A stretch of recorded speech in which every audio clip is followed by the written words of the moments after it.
ঢাকায় ঈদ উপহার বিতরণ নিয়ে তৈরি হওয়া বিভ্রান্তির ব্যাখ্যা দিয়েছে চীনা দূতাবাস। মিরপুরে আয়োজিত এক কর্মসূচি চীনের একক উদ্যোগ ছিল বলে জানানো হয়েছে।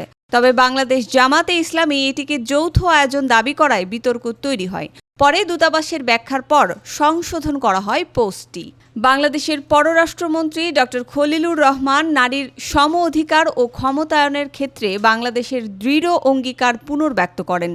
তিনি উল্লেখ করেন, পরিচয় বা আর্থসামাজিক অবস্থান নির্বিশেষে সব নারী ও কন্যা শিশুর জন্য ন্যায় বিচার উন্মুক্ত হতে হবে, যাতে তারা নির্ভয়ে কোনো প্রতিবন্ধকতা ছাড়াই আইনি সুরক্ষা লাভ করতে পারে। পররাষ্ট্রমন্ত্রী আরও বলেন, জাতিসংঘের শান্তিরক্ষা অভিযানগুলোতে বাংলাদেশি নারীদের গুরুত্বপূর্ণ অবদান বিশেষভাবে লক্ষণীয়। ঈদ যাত্রা স্বস্তির করতে হাতিয়া ও ভোলাগামী 3টি জাহাজ উদ্বোধন করেছেন নৌপরিবহন মন্ত্রী শেখ রবিউল আলম। মন্ত্রী জানান, ঈদ যাত্রা ঘিরে 7 দিনের জন্য ইজারা মূল্য মওকুফ করা হয়েছে। নৌপরিবহন মন্ত্রী শেখ রবিউল আলম আরও বলেন, এই ব্যয় আমরা বহন করব। মালামাল নিয়ে হয়রানির কোনো অভিযোগ পেলে আমরা অবশ্যই ব্যবস্থা নেব। ঈদ যাত্রায় অতিরিক্ত ভাড়া আদায়ের অভিযোগ উড়িয়ে দিয়ে সড়ক পরিবহন ও সেতু, রেল ও নৌ পরিবহন মন্ত্রী শেখ রবিউল আলম বলেছেন, গণপরিবহনে নির্ধারিত ভাড়াই নেওয়া হচ্ছে। অতিরিক্ত ভাড়া আদায়ের ব্যাপারে কোনো অভিযোগ পাওয়া যায়নি, বরং কিছু ক্ষেত্রে নির্ধারিত ভাড়ার চেয়েও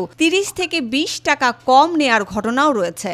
ফেব্রুয়ারি মাসের বেতন দেয়নি 32.34% কারখানায়।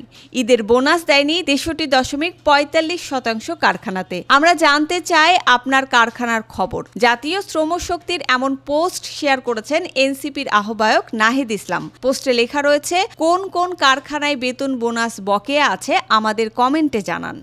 সম্প্রতি একটি একান্ত সাক্ষাৎকারে ডাকসুর সাবেক ভিপি প্রতিমন্ত্রী নুরুল হক নূর বলেছেন, আমি ডাকসুর ভিপি না হলে নাহিদ আসিফ লিডিং ফেস তৈরি হতো না। তিনি বলেন, 2018 সালে প্রথম কোটা সংস্কার আন্দোলন শুরু হয় এবং হামলা মামলার পরেও এই আন্দোলন আমরা চলমান রেখেছিলাম। আজকের এই তরুণদের মধ্যে প্রতিবাদী চেতনার বীজ আমরাই বপন করেছি, কিন্তু এই তরুণরা জীবনের শুরুর রাজনীতি জামাতের সঙ্গে করছে, যেটা তাদের ভবিষ্যতে প্রতিবন্ধকতা তৈরি করবে।